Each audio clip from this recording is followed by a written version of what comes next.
Now the news that those who want to come to Srinagar, perhaps visit relatives, and students who may want to return to be with their families on Bakr Eid, they can actually use their air tickets to perhaps move around. But that also indicates how difficult it is for people to move around. What is the situation?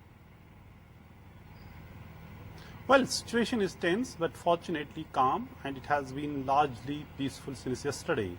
There are huge difficulties common people are actually facing and suffering since yesterday morning after this clampdown started and the curfew-like restrictions were imposed.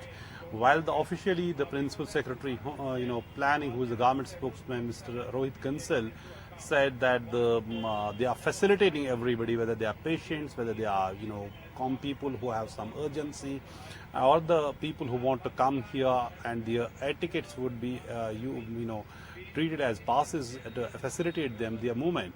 But on the ground, it is easier said than done. You just everywhere there are there are barricades, there are concertina wire, there are forces who are deployed there. Trickling this whole information and then allowing it is not easy when you have explicit orders, just impose curfew, nothing should go wrong, government doesn't want to take chances. Government has fears that the valley may erupt and there may be violence, but fortunately, despite shock after shock, Kashmir has been subjected to, people have responded very maturely, very patiently, and very peacefully. There has not been any protest, there has not been any stone pelting, and hope, and everybody is hoping, and in fact appeal people, please maintain calm. Nothing should go wrong. Whatever has happened. The fact is now it can be fought if those who believe it has gone wrong, peacefully, legally, constitutionally. But it has changed the politics in Kashmir forever. It has changed the idea of mainstream and idea of separatism as well in Kashmir.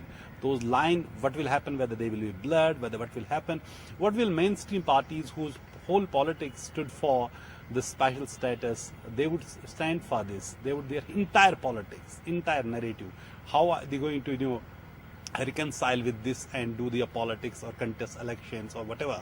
So this will be having very, very long term implications for the politics, for the political narrative, for the situation in the valley. It is not just going die down in a day, but only thing is that this phase should pass peacefully.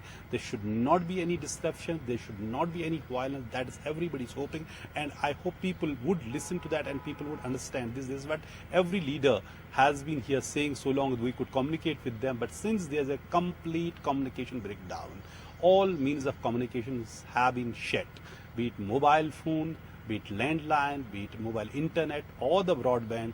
People have no access to any information except those who have the television sets on dish TVs on satellite dishes. Even the cable network has been shut. Those who watch television on cable cannot actually see the television and the news. Only thing is either radio or on your dish television set. So political leaders who we could spoke to till day before yesterday, they are clearly saying, look, this is not acceptable.